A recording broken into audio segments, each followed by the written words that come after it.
October 2nd, 1918, in the Argonne forest of France, right in the midst of the largest American battle in World War I, the Meuse-Argonne offensive, a large Allied effort to force out German forces occupying the French forest. On paper, the chances of success look guaranteed. However, the challenging terrain within the forest proved difficult to navigate, and quickly plans fell apart, leaving a group of soldiers stuck behind enemy lines with no communication, no support, and no escape. Hello, and welcome to the Biotaverse. And this is the story of Cher Ami, the pigeon who won World War I. But first, we need to talk about what a pigeon is. Wait, no, everyone knows what a pigeon is. The winged rats of any city you could possibly visit. Statistically, you have about a 1 in 5 chance of having one of your meals stolen from one of these things sometime in your life. Ha! Think that's bad? 45% of residents living in an urban environment have been shit on by one of these sometime in their life, leading to dysentery and embarrassment. Neither of those statistics are accurate. No, but it sure seems like it, doesn't it? Just another stupid and useless animal introduced to America by the British. Is what an idiot would say. Sure, pigeons might just look like little guys with no thoughts behind those eyes, but trust me, these things are way smarter than your house cat, Dinky. They're one of the only animals that can recognize themselves within a mirror, which is a lot rarer than it sounds. Think that's impressive? They can also memorize every letter in the alphabet and are pros at those spot the difference games. On average, pigeons tend to be about as smart as a 3-year-old human being. Of course, they could never hold a candle to my intelligence.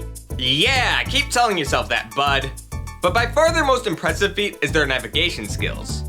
Pigeons are astonishingly good at finding their way home. Even when placed hundreds of miles away, they can still return back to their nests like it's nothing. They do this through a combination of land point recognition and magnetoreception, which is basically an internal magnet that allows the species to traverse Earth's magnetic field. But that's nerd shit. Before the 1900s, people didn't give a shit about how they could do it, they just saw that they could, and doing what we do best, we figured out a way to exploit this for our own benefit. Since you can put a pigeon pretty much anywhere on the European continent and reliably count on it to return home, what if we could control where home was? So, somewhere around 3000 BC, we started robbing eggs from the city pigeons' nests and putting them in post offices and government buildings. Why the need for mothers when you could have pollution? And shortwave radio eventually. So these first generation pigeons grew up, and just as expected, returned to their artificial nests, bringing on the age of the carrier pigeon. For the very first time, long distance communication was possible. If Portugal wanted to send a message to Spain, it used to require a weeks-long voyage. But with carrier pigeons, you could potentially send a note in the morning and theoretically receive a reply by the end of the day. And so, this method of message delivery became so feasible that it ended up being the primary use of communication all the way up until around the early 1900s. But that's when things changed. Inventions like the automobile began to pop off, making long-distance communication even easier. Sure, the birds still saw limited use as mail carriers, but remember, pigeons can only return to a single destination. So, unless you mandate that townsfolk drop off their pigeons every single day from 9 to 10, excluding weekends and holidays, you don't really have a great mail system here. And even if you did want to enforce the system, people need to physically deliver their pigeons. So if you're doing that, why not just collect the mail while you're there? Oh, I'm sorry. Did you travel 5 miles to inform us that your pigeon was just eaten by a rabid dog? Looks like you're not getting that inheritance, Susan. And also, pigeons are actual animals with actual predators, so it's not necessarily an unusual occurrence that your court summoning would end up in the shit of a hawk somewhere a few miles down. Look, the point is mail carrier pigeons aren't a great system in a modern city. But on the battlefield, having a pigeon or two is still extremely valuable. It's super easy to drive a car down a street, but not so much on uneven terrain while taking a hellfire of artillery. So, if troops ever found themselves in a pinch, they could just grab a bird, sign a little message to send to the commander, and set it free. Jesus Christ. They were still the best form of communication, hands down. That is, until the invention of radio. The first field radios ever used were by the United States during the Spanish-American War of 1898. Sure, they were still primitive as f*** and required portable transmitters to deliver and receive messages. But near-instant two-way communication was the future of warfare. Plus, the homing pigeon model was already at its peak performance. But the sky's the limit in terms of where radios could go. Therefore, having the most advanced radios in the game, America was determined to show Germany why they don't have free healthcare. It's funny because it's terrible. And really, radio was a much safer form of communication anyways. Everyone used carrier pigeons, so there's no secret or cleverness to their use. If you saw a pigeon from an unknown source, you probably shut it down just to be safe. Hell, the Germans even funded a secret program to train counter-homing pigeon hawks. Basically what would happen is these hawks would locate the pigeons and eliminate their prey. By using homing pigeons, not only are you risking your message not being received by your allies, but actually falling into enemy hands. Therefore, you'd really only use homing pigeons when absolutely necessary. That alone requires messages to be encoded. And at this point in history, radio was still somewhat rare, so you didn't really need to worry about hackers intercepting messages as much. In almost every way, radio was just a pure upgrade. Now, I know I just spent a minute completely shitting on them, but even in World War I, they weren't completely phased out. Not just yet. Over America's 3-year involvement in the war, 2,500 were employed as backup for the times radio wasn't an option. Not to mention animals just act as a great morale booster during times of high stress. Oh, I didn't know you felt that way about me. You make my life significantly worse, and I wish I left you to rot that day! You know, words can hurt sometimes. Hey man, I'm sorry. You know I didn't mean it and I was just trying to play a character for the camera. I can get carried away sometimes, you know. I know. It just surprised me is all. I know. Hey, would it make you feel better if I let you wear the hat? Can I really? Absolutely. There, how's it feel? Like a hot, refreshing shower. Oh, well, I appreciate that. Pigeons had sparse moments to shine throughout the war, but their greatest use came during the Meuse-Argonne offensive, the largest battle involving Americans throughout the entire war. The offensive was part of a larger Allied plan to break through the German lines on the Western Front and bring an end to the war. It was a large-scale invasion of the Argonne Forest territory of France, which was occupied by the Germans at this time. Pretty much everywhere else on the Western Front was smooth sailing, but this was the exception. The battle was fought in difficult terrain with rugged hills, dense forests, and deep ravines providing cover for German defenders. However, capturing this territory was vital, as this would cut off supplies received along the Sedan-Metz Railway, likely leading to a surrender. So, on September 26, 1918, under the orders of General John J. Pershing, America deployed over 1 million troops, divided into 15 divisions to the Western Front, and began their invasion. The plan was to pinch the Germans out of the forest and force them into surrounding fields where easier combat could be engaged. Sure, they may have had the advantage in terms of cover and familiarity with the terrain, but the sheer manpower of the American-French partnership outnumbered them 4-1. On paper, the advancement looked like a clear sweep that would only take about 3 days to complete, but of course that never happens. The problem with this offensive was they thought they could just overwhelm the Germans in terms of quantity, but failed to act on quality. Nobody expected America's army to get this big this quick. It was only a year after they first entered the war. But to get this big in the first place, they had to cut some severe corners. Nobody really wanted to fight this war in the first place, so filling the ranks was extremely difficult. To get around this, they decided that new immigrants to the country would be forced to fight in war in order to gain asylum. Besides being a horrible human rights violation, this put up a significant barrier between culture and language during training. This not only limited the immigrants' readiness to fight, but also took away from the American regimes as well, as more resources had to be pulled away from them. And I can't believe nobody caught this, but German spies also infiltrated the American forces. This meant they could steal American secrets and report it back to the enemies. In this particular offensive, this didn't really come into play, but the fact that they were able to do this in the first place shows how underprepared everyone really was. And even still, this was not enough manpower to fit the general's ideal military size. So, a draft was instated. Yes, this was terrible as it forced young men to do something they didn't want to do with their lives at play, but it also put in a societal pressure to register before being drafted in the first place. Like, it's kind of a paradox, but if you think about it, choosing to enter the military on your own accord is somewhat more comforting than being forced to against your will. It's like the one little piece of choice you still have in this horrible situation. One who took this route was Charles White Whittlesey, a 35-year-old American born in 1884. As a Wisconsin native, he attended Williams College before transferring to Harvard to study law. And after attaining his degree, he opened a law firm in New York with some of his classmates. Now what do we got over here? But after the war began, he took leave from this partnership and joined the army. He was shipped to the Western Front and placed into the 77th Division with other New Yorkers. This division became colloquially known as the Metropolitan Division. Whittlesey impressed generals with his performance during training, and not too long after enlisting, he was assigned straight to Major.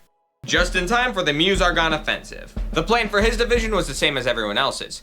Push the front line, creating a unified, unpenetrable barrier. The idea was as long as you kept pushing, the division on your left and right would do the same, meaning you always had some sort of support when your blind spots. And with that, the entire American army prepared for combat. Whittlesey stood just outside of the Argonne Forest with the other 553 men in his division. Alright men, this is it, the turning point of the war. The time to turn your back is behind you now. I expect everybody to give it your all. Your wives and kids are counting on you, for heaven's sake. Even you, Omer. I know you're a bit of a softie when it comes to those birds, but the Germans you can't treat so nicely. Oh, you can count on that, sir. I just want the pigeons to know they're a part of the squadron too. We rely on them after all, and they're a lot smarter than the generals give them credit for. Bite your tongue, soldier. You should be glad I even allowed you to bring them along in the first place. Besides, you won't be needing them now that we got these fancy-dancy radio receivers. This is Whittlesey. Infantry 308 is ready to go. Roger, Major. Stand by for the signal. And not too long after, the invasion started. Surely with this much manpower, the Germans stood no chance, right? Well, as is often the case, nothing ever goes this smooth. America underestimated just how tricky that forest would be. It was covered in caves and cliffs that not only made progressing hard, but also provided great opportunities for the Germans to sneak right up on ya. The fine line they had neatly knit was soon starting to unravel. General, what do we do? Gaps are opening up left and right. If we don't do something quick, our troops are going to fall into chaos. Call it off. Sir! Call it off. Do you have cotton for brains? We still have the advantage, so we'll regroup and try again at a different angle. Now make the damn call. Attention all divisions! This is an order of retreat. I repeat, This is an order of retreat. what's that, Lieutenant? You cut out for a moment. The plan is to go. Do not proceed. Ah, right, Lieutenant. Thank you for the update. You heard him, men. Keep a-going. As mentioned, Whittlesey was an extremely impressive major, accomplishing feats even soldiers who outranked him could not complete. But this was a double-edged sword. He knew he could make it into that forest with ease, but what he didn't consider was if the other squadrons could as well. So by the time the retreat was called and the rest of the division began to fall back, Infantry 77 was already well beyond the line of communication and continued to push. He still heard gunfire, so surely the mission was still a go. But soon after, the gunfire began quieting, before dying down completely. Hey, where is everyone? What happened? Did they already make it deeper into the forest and we fell behind? General, this is Major Whittlesey. Do you copy? I said, General, this is Whittlesey. Do you copy? Major. What is it, Omer? Well, if they really made it further ahead, don't you think we would have heard weaponry and seen gunsmoke? What are you saying? Sir, I think we were the ones who squeezed out. And that's when he realized. He flew too close to the sun. He was just trying to serve his country. Now the line was completely non-existent. With all of that radio interference, the message must have gotten jumbled. Surveying the situation around them, he didn't even know where they were anymore. They were alone. No allies. Trapped beyond enemy lines. And to make matters worse, they were almost completely out of ammo. This was a situation absolutely no one was prepared for. All that was left was limited food and water, 4 carrier pigeons, and 553 men. This is the moment when Infantry 308 became forever known as the Lost Battalion. The one saving grace of the battalion was that they were extremely fortunate with where they were trapped. They decided to settle across a wide hill known as El Humain Mort, an optimal position due to its heavily wooded environment and elevation. So the men got to work and dug a shallow trench for cover, a location that would be later known as the Small Pocket. Okay, well shoot, we're in a bit of a pickle, aren't we? It seems the Allied infantries couldn't make it as far as us. But no matter, I doubt the Germans even know we're here yet. The boys back home are probably just regrouping at camp, and they'll be back for us in a jiffy. But just to be safe, Homer! Boy, am I glad you talked me into bringing those pigeons with us. They ready to go? Aye, sir. I can have them ready on a moment's notice. Excellent. Considering it's close to sundown, the Germans will have difficulty detecting a pigeon under these lighting conditions. Smith, prepare a pigeon. I'll write a note letting the home base know our situation and requesting backup. I'm sure we'll be out of here no longer than a day or two. Lieutenant Colonel Smith took inventory of the birds. Among their pigeons was Cher Ami, a French name translating to dear friend in English. This pigeon served 12 missions prior, each one delivering vital messages back to the home base. This was a bird that could definitely get the message home. But this was not his flight. A sticky situation for sure, but surely one with options. So Cher Ami was left as an emergency, and a newer bird did the flight instead. That evening, the newer homing pigeon was sent back to the regimental headquarters, alerting their allies to their situation and requesting a reload on supplies. But because it'd take time for the pigeon to return home, help would not come that night. So they came up with a backup. It's true staging a full-on escape would likely lead to failure and severe bloodshed. But even if they were trapped as a collective, Whittlesey believed that small pockets of opportunity would allow runners to traverse back to the American forces undetected, gather necessary supplies, and return them to the rest of the battalion. Sure, impractical, but any opportunity was a blessing in this scenario. However, the plan to utilize runners was unsuccessful. During the night, German forces managed to completely surround El Homme Mort, severing any opportunity to establish a runner line whatsoever. This became evident on September 29th, when the Set Runner Boys returned with no aid. They reported German forces stationed with machine guns posted where old runner stations used to be. And not too soon after this, the rainfall began. The American forces took attacks from all four directions, and suddenly the situation got a lot more hairy. But surprisingly, the one thing the runners did bring back was an injured German officer. The battalion interrogated the man, but they couldn't really get much out of him besides an ominous, "The worst lay yet ahead for you and your men," as if he were some sort of woodland elf who only spoke in riddles and rhymes. Now this is where things got really bad. That night, they ran out of food completely. Not to mention, the one stream they were using for water was now under the surveillance of German snipers, making that resource unobtainable as well. Thankfully, few soldiers were injured at this time, and the enemy had not yet launched a full-scale attack on the battalion. But Whittlesey knew their fortune was on a time limit. The small pocket was no longer a suitable resting place, and action needed to be taken. So, on the dawn of September 30th, Whittlesey deployed some troops to surprise attack an enemy outpost. And surprisingly, the ambush worked. The scouts managed to bring back several German prisoners and a fully loaded machine gun. And this was enough to make the Germans fall back, once again restoring the main line. Whittlesey ordered his men back the way they came. They had received the battalion's message and fought their way through opposing forces to meet them once again. Whittlesey's men restocked on supplies, seek medical attention for the injured, and regroup for the original mission. Major Whittlesey thanked his stars for overcoming the very close call. A reminder to not get carried away during battle.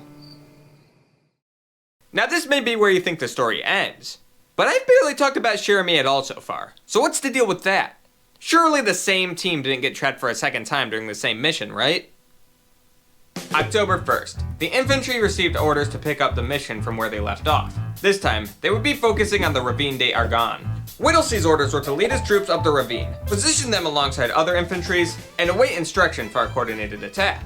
They were ordered to make it to the road, no matter the costs or losses. No relinquishing of captured land was permitted, unless ordered from the commanding general himself. So, with the second deployment, Whittlesey led his men up the ravine. This time, progress was slower and casualties were much worse. But by the end of the day, the troops managed to just barely break the German line and cross the ravine. But again, they were the only infantry who was able to do so. Whittlesey recognized the familiar situation they were in, so even if the general didn't deliver a message to them, he contacted them just to make sure nothing was astray. General, I know you said not to back off unless you gave the go-ahead, but we're not seeing any other squadrons. Please, just reassure me and the squadron everything's going to plan.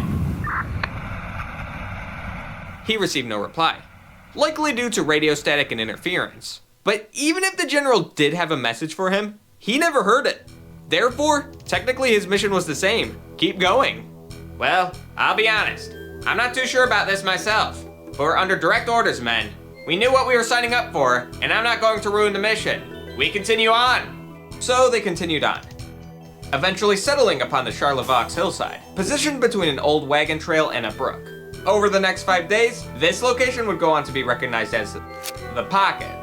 Again, the only form of communication they had with the rest of the American forces was the possibility to establish a runner line or their 4 homing pigeons. They chose to take the prior option as, again, pigeon delivery was unreliable. Plus, why rely on an animal to do a job a person can do? Now the Germans knew 308 was trapped again, and approximately where they were located. But this time, they weren't quite sure how many people they had and what supplies they had. Therefore, instead of staging a full-on attack, they decided to keep up the illusion of safety for 2 more days. This continued until October 3rd. Once again, German forces took action and severed the running line, completely surrounding them within the Charlevoix.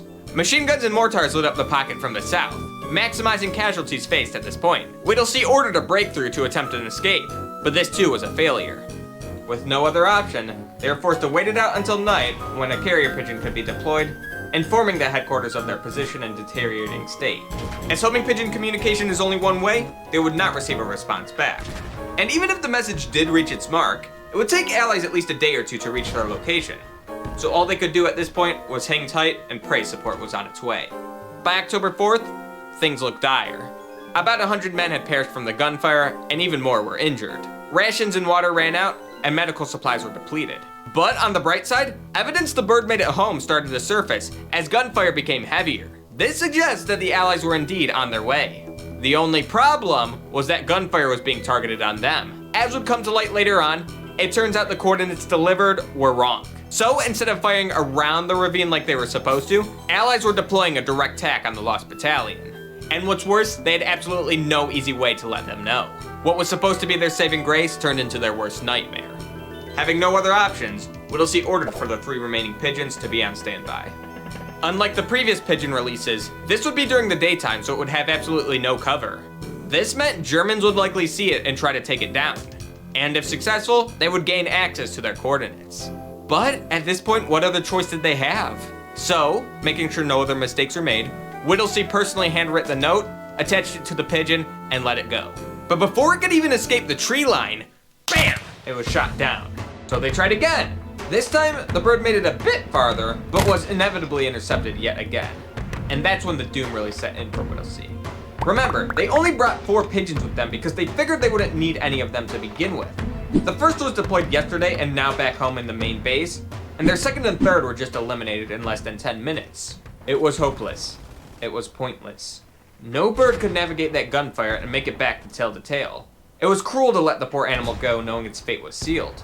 But just when he was about to give up, 1,500 hours had passed since first being entrapped. The battalion was facing fire from both enemy and ally. Their food supply was gone. Over half of the men were lost. But they still had one last hope. Whittlesey had just randomly selected and released the birds, but by chance, the final pigeon was Cher Ami. The bird had performed several miracles already, and if anyone was going to make one now, it was him. Men, I know things look impossible, but we have one last pigeon and well, if he makes it out of here alive, it'd be the biggest miracle I've ever seen on the battlefield. I'll be honest, the chances are slim, but if there's any way we're going to live to tell the tale, we'll owe our lives to Cher Ami here. No, I can't let him go. You saw what happened to the other 2. He'll surely be drowned. We don't have a choice. If we go down, so does the bird. It's his best chance of survival too. But what if it fails? Do you really expect me to give up on Cher Ami after what happened to the other 2? Our men are dwindling. Now, I love Cher Ami just as much as you do. But look, we have families back home, and they're relying on us to bring everyone back. Are you really going to value the life of one bird over the No, our friends? Omar, we have to try. You're absolutely right. I'm sorry. Cher Ami, please forgive me. But I must ask you for one more miracle. Please save our troops. And with that, Major Whittlesey gave Cher Ami his final note, opened the gate, and Cher Ami took off. Just like the other 2, the Germans instantly spotted the bird and took aim. But Cher Ami, having done this 11 times before, put his expertise on display, dodging anything they could throw at him with ease. Already, he had made it farther than the other 2 combined. Whittlesey and his men watched in awe as the bird writhed and approached the opening of the forest. Only a little more until he was completely out of enemy gun range. He was really doing it! But this was no fairy tale.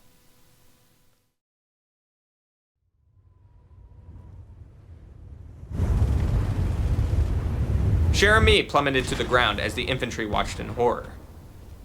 That's it, their final chance. Despite the constant bombing, the Lost Battalion was dead silent.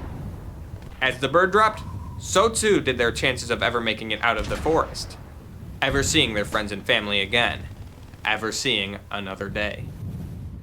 Sir? Is that it? Prepare the surrender flags. It's a long shot, but maybe the Germans will spare our lives. Sir, that's crazy. What other choice we got? Wait! Sir, look! Against all odds, it was Cher Ami, back in the skies. Despite being directly hit, somehow, some way, he found the willpower to take flight once again. Catching the attackers off guard, he used this opportunity to gain air and feasibly escape the onslaught. Stellung! But it was too late. Try as they might, Cher Ami had successfully reached an altitude too high for gunfire.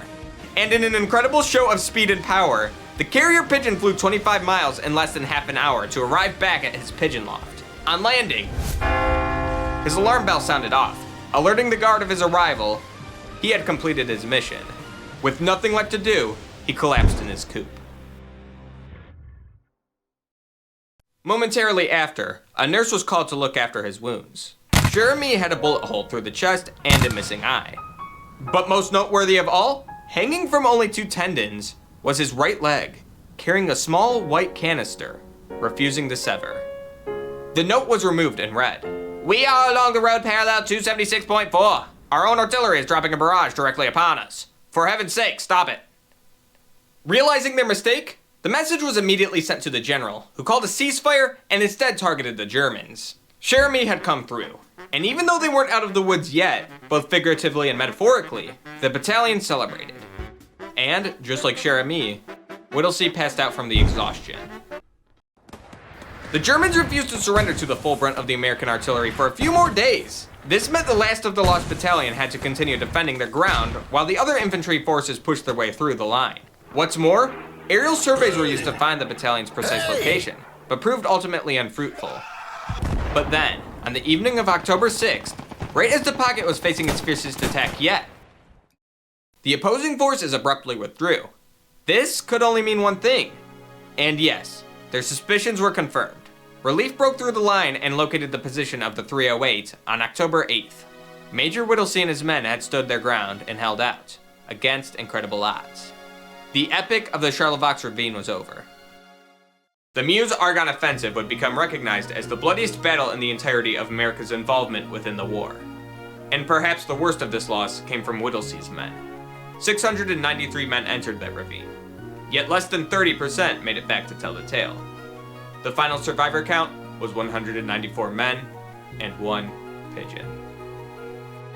The survivors were brought back to base camp, where their injuries could be immediately treated, and upon entering, were recognized as heroes. News of the 308 made it across not only the military base, but back home as well. The heroism they showed fighting back against the Germans had not gone unnoticed.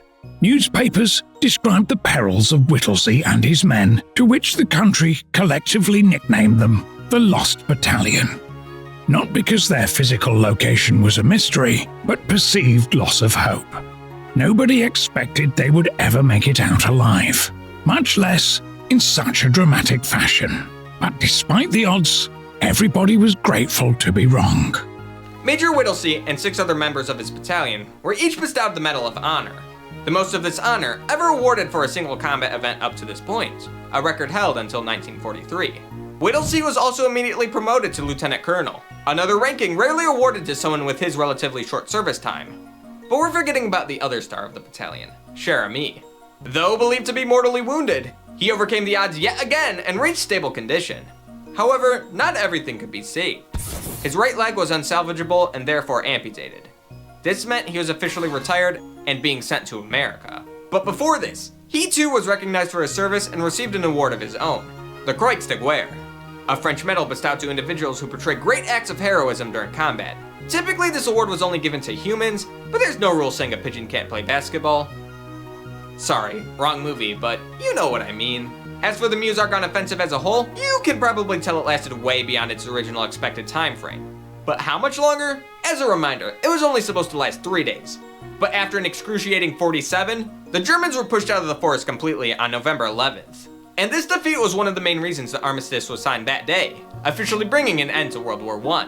Whether saving the Lost Battalion was necessary for this victory or not is still up for debate. Regardless, you can't change history, and there's no denying that Cher Ami had a major impact on this war. And so, the war came to an end. After this battle, Whittlesey took a well-deserved break, saying he would again enlist in the future.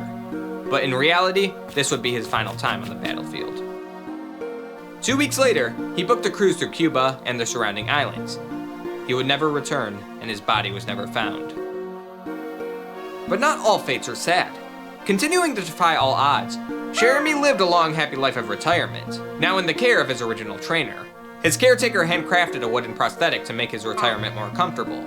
He lived another year until finally passing in 1919.